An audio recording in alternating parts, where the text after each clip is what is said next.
We will chase perfection, and we will chase it relentlessly, knowing all the while we can never attain it.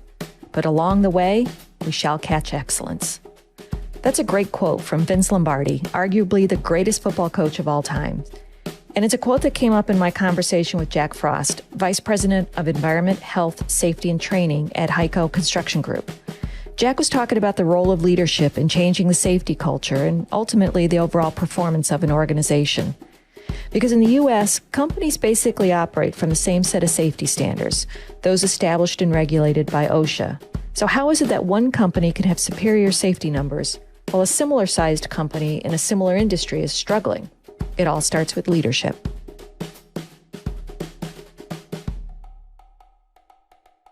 I am Jack Frost. I am the Environmental Health, Safety, and Training Vice President for Heico Construction Group. We're based out of Kansas City, Missouri, and I've been in the safety field for roughly 25 years. A large part of my career, I have worked international and have lived overseas for roughly a 3-year period based out of London, England. Great experience. So started at the ground level with an oil and gas company called Noble Drilling and just worked my way up through the ranks. So I really appreciated the fact of the journey of starting off at the entry level so that I could appreciate the aspects, the challenges of actually, when we develop a safety program, how will it impact the people in the field? And I appreciate the fact that I had that experience to do that. What attracted you to the environmental health and safety field in the first place? Was that something that you studied in school? I would say it had more to do with my background in risk management. So I did some risk management before I was in the construction and oil and gas sector. When I migrated to initially oil and gas, I wanted to get into the safety field. But funny story, I went in for an interview, my first company I worked for in the oil and gas sector, about safety. And they said, "Do you have any experience in oil and gas?" And I said, "No, I really don't." And they said, "Well, we don't have a position for you in safety, but we do have an entry-level position." And I thought about it for a second and I felt, okay, I have to put my ego aside here. There's an opportunity here. So I decided to start at an entry-level position and just work my way up. And that's how I progressed through the ranks of the food chain. What do you like most about what you do?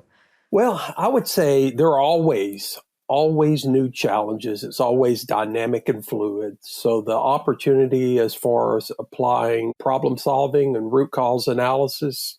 And I also love developing strategies to help us understand where we are, where we want to be, how are we going to get there, and to create that culture of continuous improvement and move to a higher standard. You know, one of the things I enjoy most about doing this podcast series is the opportunity to learn something new from my guests. And I got to say, I read your blogs, I've looked at your background, I've done a ton of research on you, and I got some questions. So one of the areas is around this concept of hierarchy of controls approach. I've seen a lot and heard a lot of behavioral-based safety programs, but I wasn't as familiar with the hierarchy of controls. So what's the general concept behind it? So I'm glad you asked me that because that's actually one of my passions, the hierarchy of controls. Let me give you a little background of when I first started off in safety. When an incident would occur, if it was significant enough, we would do an incident investigation. And our recommendations, 99.9% of the time, would usually fall in a couple of things. Well, counsel the person or retrain them.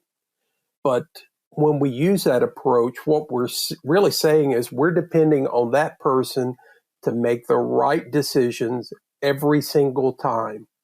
And that's just not realistic. People are fallible. They're going to make mistakes. And I think understanding those human performance principles is a critical element of improving safety.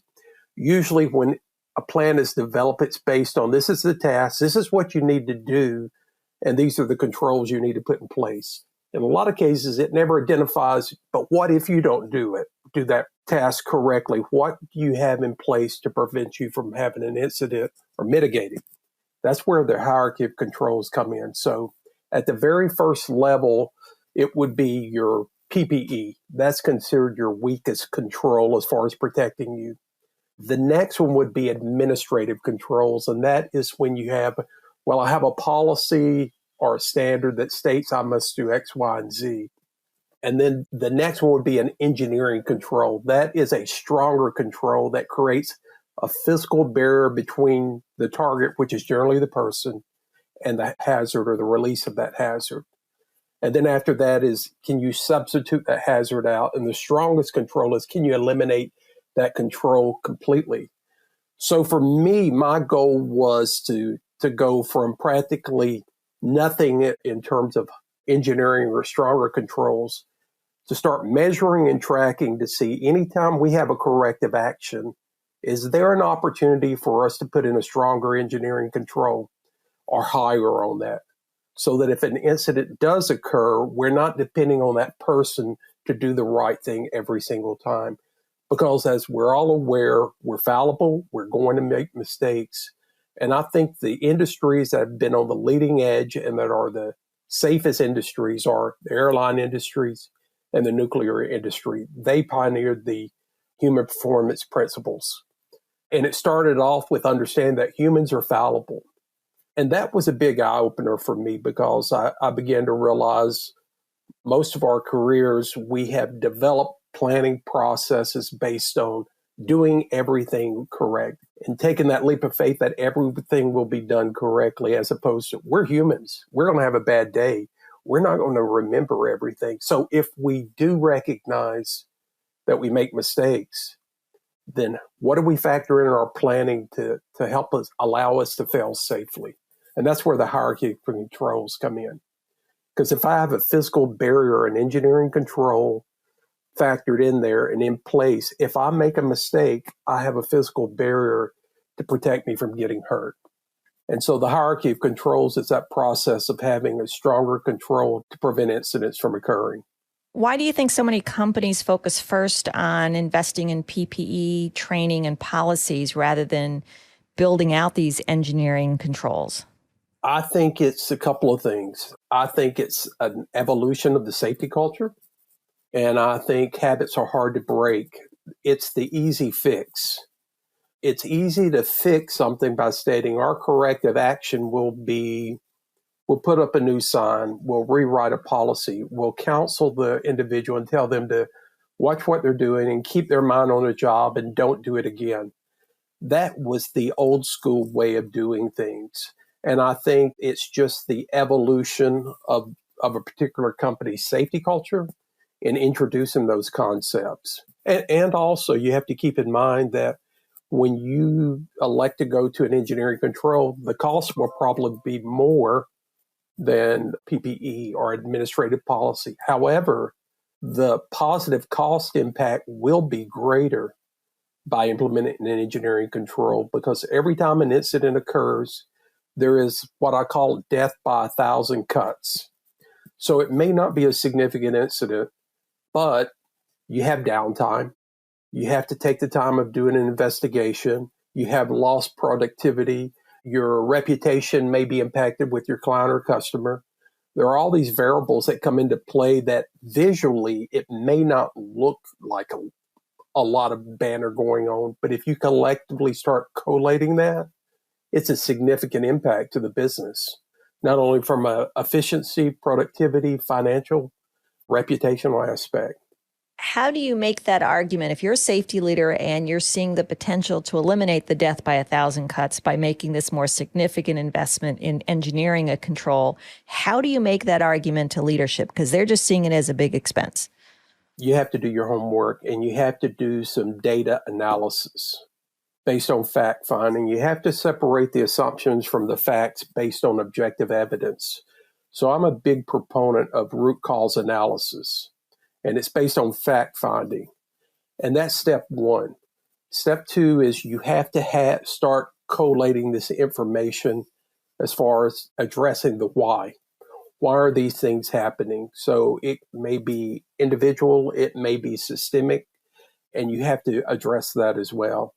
I think historically, a lot of organizations focus on the individual rather than the organizational issues that are causing individuals to make those decisions that they make, and to look at things from a systemic issue. So we have an issue in one instance. Do we have the same exposure at 20 other locations? And if we do, what can we do to get out in front of that? Because if we can address that and put the actions in place where the other exposures are, now we can prevent 20 additional incidents from occurring. So it's taking that broader view and looking at it, but it first has to start with, you have to do a deep dive root cause analysis. You have to gather the data, and you have to understand what's the financial impact in terms of non-productive time, workman's comp claims, first aids, rework that has to be done on a project. And you need to document those numbers so that the leaders can understand not only is it impacting the health of our people from a safety aspect, but it's impacting the health of our bottom line as well. So I've always felt that part of the challenges in the safety field, we haven't done that great of a job as far as tethering safety and financials. So I've always felt in the past they were mutually exclusive. You talk about safety, but not the financial aspect of it. I think they should be married together because they do have a direct financial impact. If you just take the time to start digging into, okay, we had an incident here. What was the impact to us, to the bottom line? Okay, we had to do an investigation. That took time. We had to stop what we were doing.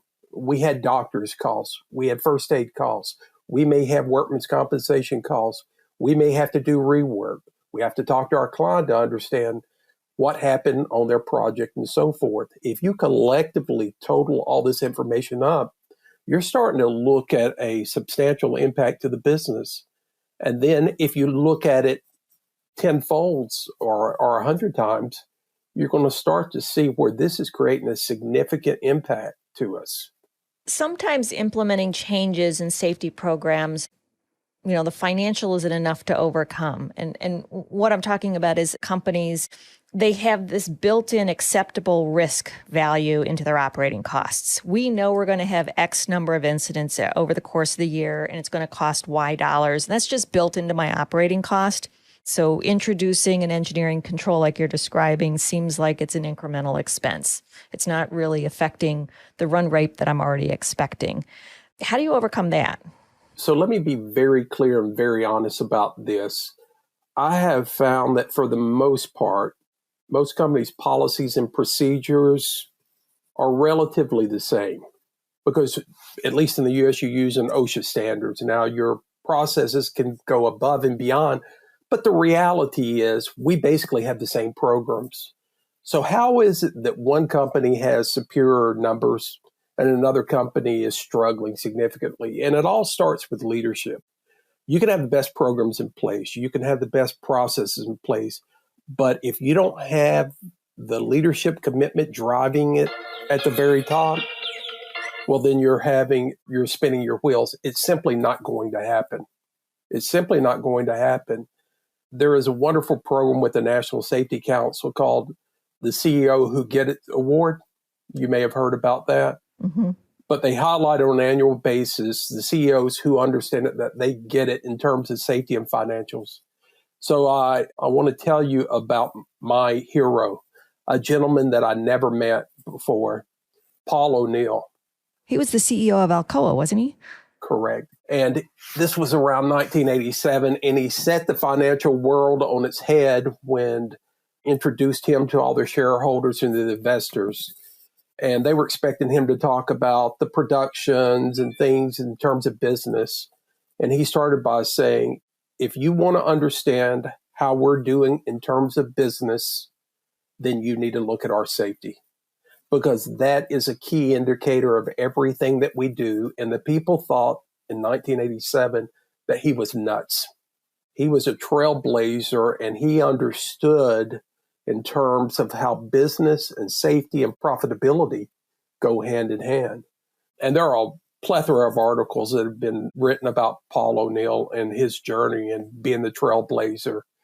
But he was the CEO who got it. He was the first one that I can recall, and he was committed to this process. And everybody was a naysayer, including his board of directors, because his approach was, we're going to focus on safety. If we fix safety, we're going to fix our bottom line, because there are so many impacts from safety as far as productivity, workman's comp, lost productivity, and guess what? So you have to have that commitment. And he was someone, for whatever reason, saw how safety and financials tie into each other. It's something they should be teaching in MBA programs. They should. So another interesting about Paul O'Neill, he was a cabinet member in the George W. Bush administration. And from the board of directors to his vice presidents and presidents, they didn't believe him. They thought he was crazy, but he stuck to his guns. So imagine the type of pressure when everyone externally and internally is telling you that you're wrong.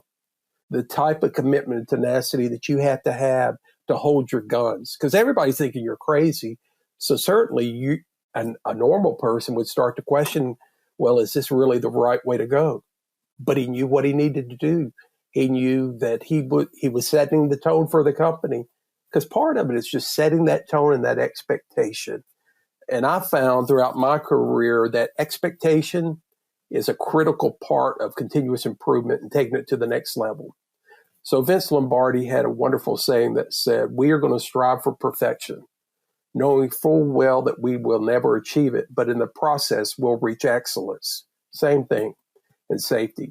If you're going to set your standard low, guess what? You're going to get what you asked for. If you set your standard high, you're going to reach measures that you never thought you could. So setting that expectation, having that right attitude at the top, and being consistent and following up are critical elements to safety excellence.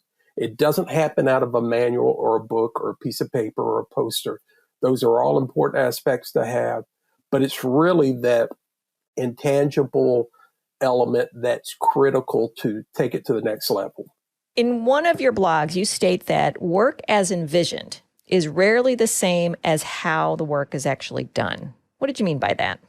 That's based on the human performance principles, that every time we plan a job, we're writing it out as everything is going to go as what we put on pen and paper.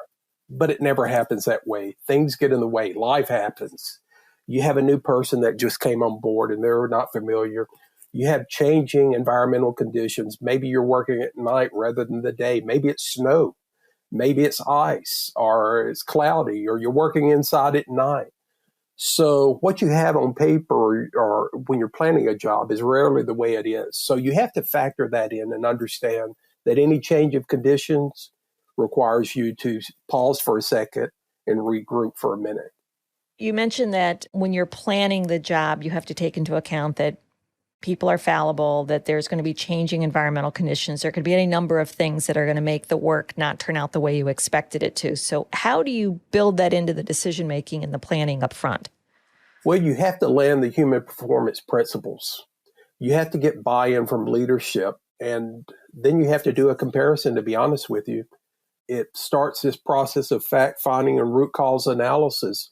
Generally, once there's a hiccup, or a significant hiccup, that's when it's going to get the attention. And that's when you need to do a fact-based root cause analysis as far as, okay, what happened? And more importantly, why did it happen? And what are we going to do to address this to ensure it doesn't happen again?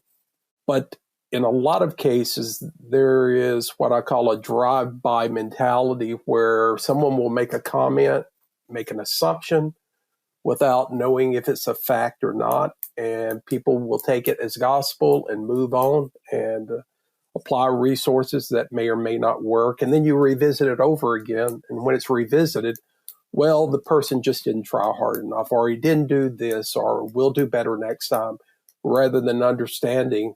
So what happens a lot of times is people will focus on the symptom of the problem rather than the root cause. So let me give you an example. They'll focus on someone doing something wrong and then developing their corrective action to that person that did something wrong, as opposed to, I know they did something wrong. That's the symptom. What I need to find out is why did they do what they did? And when you develop your corrective action, you're basing it on why they did it, what drove that person to do it. It could be their culture. It could be where if you took a shortcut and nothing happened, they reward you. But if you took a shortcut and something happened, now they're going to punish you.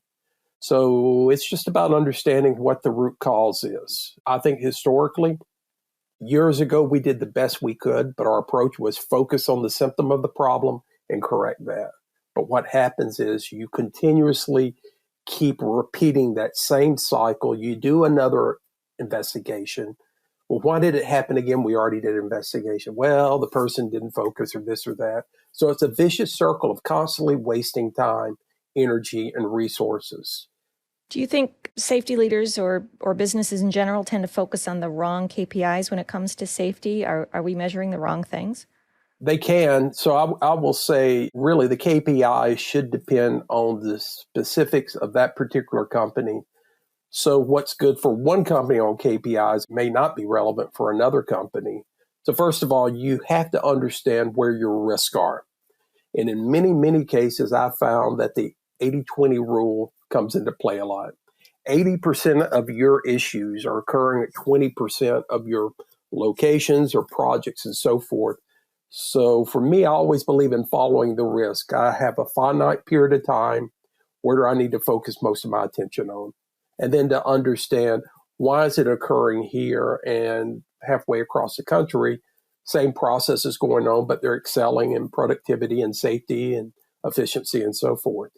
We've talked about this a little bit, but I kind of want to bring it back as we're talking about safety KPIs. How can a safety leader align the safety KPIs that he or she is measuring their program with in a way that they reflect the overall business performance? Is there a way to align business KPIs with safety KPIs? I think there is. If safety is involved in the decision-making process during the planning phase of each calendar year or fiscal year, as far as developing the strategy, and safety should be part of that. It should be part of the discussion, not only as far as our typical standard ones are total recordable incident rate, but I would suggest heavily weighting more of the proactive elements as far as up front. I would also suggest start to tracking and measuring your workman's compensation calls per man hours. So now we're talking about a bottom line. So workman's comp is going to result from a safety issue. But the workman's compensation, not only the premiums that you're paying, but most companies will have a pretty substantial deductible to keep the workman's comp costs down. So if you tie in to start to measure your average workman's compensation calls per man hour, then you can start to tie in the safety and the financial element together, because that can be a pretty substantial amount of money. Companies across the board may have anywhere from a $350,000 deductible that they're going to eat before workman's compensation kicks in and pays the first nickel. So when they understand that bottom line, if we have a significant incident, the company is going to have to pay $350,000 before workman's compensation kicks in, and then ask the question, so how large of a project will we need to book to make up for that $350,000? And depending on the percentage of your gross margin or net margin, it can be into the millions. Now you're tying safety and financials together. And I think that's part of the element as far as evolving that conversation to understand, well, wait a minute, hold it. You mean we're going to take it off the bottom line if it's a publicly traded company? That can be a significant amount of money. You have 2, 3, or 4 of those. It can impact a penny off of your earnings per share, which a penny doesn't seem like a lot, but to an analyst who is projecting that they're going to make so many cents per quarter, if you're off by 1 penny, that can cause that stock to drop significantly. Or if you beat it by a penny or meet expectations, it can cause your stock to go up substantially. So it can have a direct impact on your bottom line from a financial perspective. So true. All right, I'm going to change things up a little bit. How do you make safety enjoyable and memorable for the worker? So you have to flip it. And what I mean by that is, I used to say, that if you want to put somebody to sleep, have them attend a safety meeting. I think as safety professionals, we were conditioned to, death by bullet point, right? So you're up there and you're presenting bullet point, bullet point, bullet points. That's when everybody's starting to take their nap. The eyelids are getting heavy. So it's about, there's no reason why safety has to be boring. Safety should be fun. It should be an emotional connection that's created. And I love conducting presentations. In my past life, we developed a definable safety culture. And I'll never forget the response where people were like, wow, I was expecting this to be so drab and boring. It has to be interactive. It has to be fun. It has to be engaging. You have to keep people tuned in, and they have to be part of the presentation. And you have to flip safety as well, where people understand from a fundamental and historical perspective. People think of safety as far as protecting you from something, right? Protecting you from that load that's going over your head and so forth, or protecting you from doing something because we have a policy that says this is what you need to do. But safety should be about protecting you for something. And safety should be about the things that matter most to you. So forget about what the company's telling you that you have to follow this policy. What's important to you? So what are the things that fulfill you? Maybe it's your family, or the activities you do, or sports, or getting with your friends. So when you have the little angel on one side and the devil on the other side, both competing as far as, should I take the shortcut? Should I not? You have a higher probability people making the right decision if they use the WIFM. What's in it for me? So I'm going to make the right decisions because I want to ensure that I get to do the things that I want to, spend time with my family or hang out with my friends and so forth, as opposed to I'm going to do the right thing because the company has a policy that says that I should do this. So we're all human beings, and we're going to look out for the self-preservation of us and the interest in what we like to do. So part of evolving safety is to flip it a little bit. It's what it really is about. And when you can make it personal, because if safety is about protecting you for something, you've just created emotional connection. You've just created that connection where it's about me. It's not about them. So there's greater responsibility and buy-in at that time because it's about me and not about I'm trying to follow this policy because I have to. So it's just about changing that mindset and then having fun with it. What's the most fun thing you did with safety? One of the things that I really enjoyed in my past life when we did a safety culture program, we had this interaction with people as far as asking them, how many people are married? For example, we'd have them raise your hands. Where did you get married? Well, I got married just as a Peace Church. And then we asked the question, so why did you get married? And the responses that we got were so hilarious and off the cuff, and you never knew what type of answer you were going to get, that it was just great. And then people would start laughing and so forth. And it just creates electricity in the air. Because if you're talking about safety and you can get people to smile and laugh, it changes everything. And then a question that I followed up with is, so think about this, the most important decision that you made in your life when we talked about, so why did you get married? It may be, well, because I love her or I love him. The most important decision that you made in your life is based on emotion, not on fact, right? So if that is truly the case, then emotion should play a critical part when you're developing, defining, and driving your safety culture. It should not be a black and white bullet point approach. And everything is about facts and policies. It's got to be personal. It's got to be up close and personal to make it real, to make it stick. And if you can start to create that mindset and expectation, it changes everything. Because really safety, there are two parts to it. It's about leadership driving it and having that consistency. And then it's about the men and women, boots on the ground, where they can connect to it, where it's more about they're part of the decision-making process.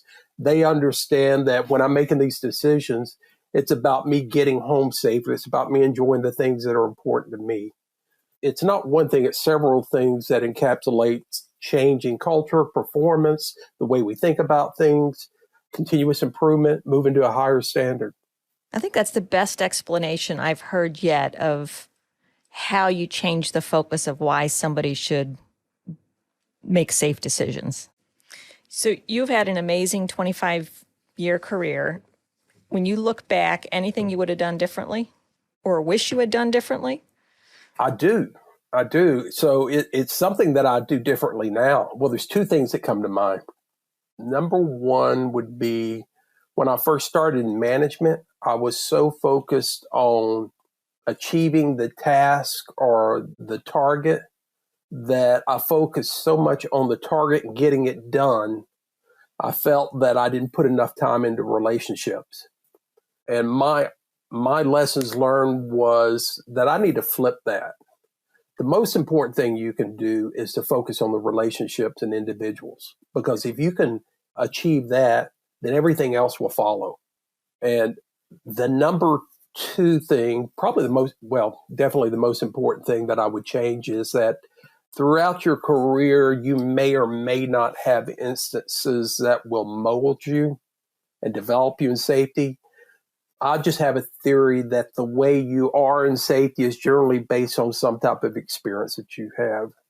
And so for me, I feel safety is a passion for me. It will never be a job. It's more of a calling that I need to do. And I think it's because I always want to do my very best. I want my company to do the very best. I want to be the safest company in the world. And the reason being is in 1998, I just became a safety officer, and I was working in a shipyard in Freedy Goldman Shipyard in Pascagoula, Mississippi. And we were in a major construction project. It was an offshore drilling company, but we were refurbishing these rigs into these massive floating rigs that will drill in 6,000 feet of water. There's a lot of activity going on, a lot of moving parts. And I was in my office doing some paperwork, and I'll never forget, an electrician came to me and said, "We have a problem with Bob." I said, "What do you mean we have a problem with Bob?" He said, "He's stuck in an elevator." "How is he stuck in an elevator?" So I went outside, and it really wasn't an elevator. It was a shaft, and it had an elevator in it. But this gentleman had worked for us for 3 weeks. He had retired out of the Navy. And the limit switch on this elevator that was in the shaft column, that was about 70 feet below, was broken. So he had to repair it. He needed a crane to help him assist. He got in a hurry, and he climbed down this elevator support that kind of looked like a ladder. Well, come to find out, he had claustrophobia. And he did that a couple of times up and down, and he got stuck. I was talking to him, and he would never respond. He would just scream. I said, "Bob, I'm going to get 2 harnesses. Just hold tight." The only time he ever spoke with me was when he said, "I think I'm going to go down to get on top of the elevator, climb down." He took a few steps. He must have tripped because it was dark in there, and he fell 70 feet through to his death. Oh, my God. Yeah, it was extremely traumatic for me. I would say I didn't appreciate post-traumatic stress syndrome. I'm not sure I even believed it, but it certainly affected me after that. And I just made a commitment to myself that I couldn't save him, but moving forward, I'll do everything I can to save that next person. So for me, I still get emotional when I talk about it. That was definitely not the ending of the story I was expecting. It's clear Jack Frost's passion for safety comes from that deeply rooted personal experience early in his career. It's what helped to mold him into the safety leader he is today. Jack shares his story in a way that is memorable, impactful, and chock full of valuable insights he's learned over the past 20 years, such as how seeing early on that business and safety and profitability have to go hand in hand. Even the best designed safety programs aren't going to work if this basic concept isn't understood from the very top. And that safety is really about leadership and consistency. Leaders set the tone and the expectations for their organization. It's their unwavering commitment that ultimately drives the culture. And lastly, don't just fix the symptoms. Do the hard work to find and solve the root cause of any safety problems, or you will be repeating the same expensive cycle of incidents over and over again. This is Kathleen Finato from True Software. Join me again as I talk to safety leaders across a wide range of industries to understand how what drives them in their field is also driving the success of their companies. It's no accident.